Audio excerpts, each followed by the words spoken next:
আসসালামু আলাইকুম, কেমন আছেন? আশা করি অনেক ভালো আছেন। আজ আপনাদের সাথে শেয়ার করতে চলে এসেছি মশলার রেসিপি।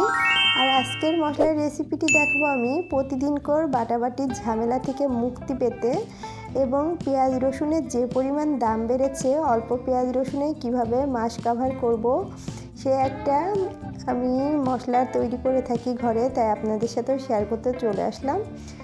চলুন তবে দেখে নেওয়া যাক। এই যে দেখুন, এখানে আমি হাফ কেজি পেঁয়াজ কেটে নিয়েছি, আর এখানে 250 গ্রামের মতো জিরা ভিজিয়ে রেখেছি, আর 250 গ্রাম রসুন নিয়েছিলাম, আর এখানে কিছুটা শুকনো মরিচ পানিতে ভিজিয়ে রেখেছিলাম, সেগুলো নিয়ে নিয়েছি। এবার একটা মিক্সার গ্রাইন্ডারে আমি সব মশলাগুলো একসঙ্গে দিয়ে দিব। আপনারা চাইলে এই মশলার পেস্ট করার কাজটি শিলপাটাতেও করতে পারেন। তো আমার কাছে যেহেতু শিলপাটাটা নাই, তাই আমি মিক্সার গ্রাইন্ডারে এটা আমি পেস্ট করে নিব। গৃহিণীদের প্রত্যেক দিনের এই মশলা বাটাবাটির ঝামেলা কমাতে এই মশলাটি আপনি ট্রাই করতেই পারেন। বাসায় আপনি এভাবে যদি মশলা করে রাখেন তো 15 দিন 1 মাস আপনার অনায়াসে এইটুকু রসুন পেঁয়াজে মাস কাভার হয়ে যাবে আর কি। তো আমি 1 কেজি পেঁয়াজে আমি চেষ্টা করেছিলাম যে 1 মাস কাভার করতে, আর হাফ কেজি রসুনে চেয়েছিলাম যে মাসটা চালিয়ে দিব। আর ফেসবুকে নার্গিস জামান আপুর একটা ভাইরাল মশলার ভিডিও দেখেছিলাম আমি। তো মশলাটা আমি বাসায় ট্রাই করেছিলাম রোজার ভিতরে, তো খুবই ভালো ফল পেয়েছিলাম। অল্প মশলাতে যেমন রান্নাটা হয়ে গিয়েছিল, সেই রকম তরকারিগুলো খেতেও দুর্দান্ত টেস্টি ছিল। তো আমার যেসব শুভাকাঙ্ক্ষীরা আছেন তাদের একটু উপকার হবে চিন্তা করে আজকের ব্লগটি তৈরি করা। আশা করি আপনারা উপকৃত হবেন। এবং একটা তরকারিও রান্না করে দেখিয়ে দিচ্ছি। এখানে পরিমাণ মতো কিছুটা তেল দিয়ে দিয়েছি, আর এখানে দিয়ে দেব অল্প কিছুটা পেঁয়াজ কুচি। আজকে যেহেতু আমি একটু নিরামিষ তরকারি রান্না করে দেখাবো, ছোট মাছ দিয়ে ডাঁটার চচ্চড়ি, তাই এখানে পেঁয়াজটা একটু বেশি দিলেই মজা হয়, তাই অল্প কিছুটা পেঁয়াজ দিয়ে দিলাম। পেঁয়াজটা একটু গোল্ডেন করে ভেজে নিয়ে এখানে অ্যাড করে দিচ্ছি হাফ চা চামচের মতো কালো জিরা। কালো জিরাটা দিয়েও একটু নেড়েচেড়ে নিলাম। এখন এখানে অ্যাড করে দিব যে মশলাটা আমি করে রেখেছিলাম, সেই মশলাটা থেকে 2 চা চামচের মতো মশলাটা দিয়ে দিলাম। আর এখানে যেহেতু হলুদ বা অন্যান্য মশলা অ্যাড করা হয়নি, এগুলো পরে দিব, তাই এটা একটু নেড়েচেড়ে নিচ্ছি যেন কাঁচা গন্ধটা চলে যায়। এখন আমি এখানে অ্যাড করে দিয়েছি হাফ কাপের মতো পানি। মশলাটা যেহেতু পুড়ে যাবে শুকনো মশলাগুলো, তাই পানিটা অ্যাড করতেই হবে। এখানে দিয়ে দিলাম 1.5 চা চামচের মতো হলুদের গুঁড়া, 1 টেবিল চামচের মতো ধনিয়া গুঁড়া, আর এখানে দিয়ে দিচ্ছি সরিষা পাউডার।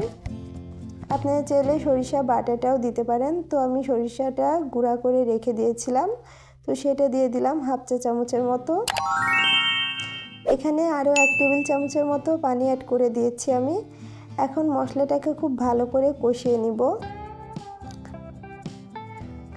তো মশলাটা প্রায় কষানো হয়ে গেছে। এখানে এখন অ্যাড করে দিব আগে থেকে কেটে ধুয়ে রাখা যে ডাঁটাটা রেখেছিলাম, ডাঁটা এবং বড় সাইজের একটা আলু কিউব করে কেটে নিয়েছি। এখন এই ডাঁটা আর আলুটাকে খুব ভালো করে মশলার সাথে কষিয়ে নিতে হবে। চুলার আঁচটা এ পর্যায়ে মাঝারিতে রেখেছিলাম। আমি রান্নার শুরু থেকে শেষ পর্যন্ত রান্নাটাকে প্রায় চুলাটাকে মাঝারিতে রেখেই করে নিয়েছিলাম। তো এখানে অ্যাড করে দিলাম স্বাদ মতো নুন। ঢাকনাটা বন্ধ রেখে কষানো পর্যন্ত ওয়েট করলাম। তো যখন মশলাটা এরকম শুকিয়ে তেলটা উঠে আসছে, তখনই এখানে আমি মাছটা অ্যাড করে দিব। এখনও চুলার আঁচটা আমার মাঝারিতেই আছে। তো মাছটা দিয়ে এখন আর ঢাকনা দিব না, ঢাকনা খোলা রেখে 10 মিনিটের মতো আমি নেড়েচেড়ে কষিয়ে নিব। এ পর্যায়ে বারবার নেড়েচেড়ে দিতে হবে যেন নিচ থেকে পোড়া না লেগে যায়, তবে একটু হালকা হালকা ধরে ধরে আসবে। আর এইভাবে নেড়েচেড়ে কষিয়ে নিতে হবে, তাহলে তরকারিটা খুবই টেস্টি হবে।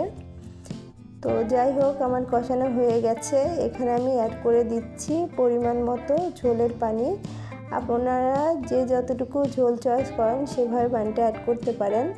তো এখানে কিন্তু কষাতে কষাতে আমার আলু এবং ডাঁটাটা সেদ্ধ হয়ে গেছে, তাই এখানে আর অতিরিক্ত পানি অ্যাড করব না।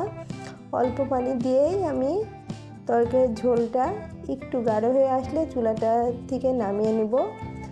তো এ পর্যায়ে আমি চুলার জালটাকে হাই ফ্লেমে দিয়ে 5 মিনিট ফুটিয়ে নিব তরকারিটাকে। তারপরে চুলার আঁচটাকে একদম লোতে করে আরও 5 মিনিট জাল করে চুলাটা বন্ধ করে পরিবেশন করতে পারবো। খুবই উপকারী একটি রেসিপি আপনাদের সাথে শেয়ার করে নিলাম। যদিও আমার শরীর এবং মন দুইটাই ভাঙা ছিল, খুবই অসুস্থ ছিলাম, তারপরেও আপনাদের সাথে ভালো কিছু শেয়ার করার চেষ্টা করেছি। আশা করি আপনাদের কাছে একটু হলেও ভালো লাগবে। তো ভালো লাগলে একটি লাইক দিয়ে ফ্রেন্ড এবং আমার চ্যানেলটিকে সাবস্ক্রাইব করে আমার পাশে থাকবেন। চলুন তবে আরেকটি রেসিপি দেখিয়ে দেওয়া যাক। পরিমাণ মতো তেল দিয়ে দিয়েছি আর দিয়ে দিলাম অল্প কিছুটা পেঁয়াজ কুচি। এখন যেহেতু একটু কলিজা ভুনা করব আমার মেয়ের জন্যে, তাই আপনাদের সাথে এটাও শেয়ার করে নিচ্ছি যে একই মশলায় কিভাবে আপনি মাংসর আইটেম রান্না করবেন। এই যে দেখতে পাচ্ছেন যে তেজপাতা, গরম মশলা আর দারচিনি এলাচ সবটাই দিয়ে দিয়েছি পরিমাপ করে। এবার এখানে অ্যাড করে দিলাম 1 চা চামচ পরিমাণ আদা পেস্ট, আর যে মশলাটা করে রেখেছিলাম ওই মশলাটা থেকে 2 চা চামচ পরিমাণ দিয়ে দিয়েছি আর দিয়ে দিলাম স্বাদ মতো নুন। এগুলোকে হালকা একটু নেড়েচেড়ে কাঁচা গন্ধটা চলে যাওয়া পর্যন্ত ভেজে নিতে হবে।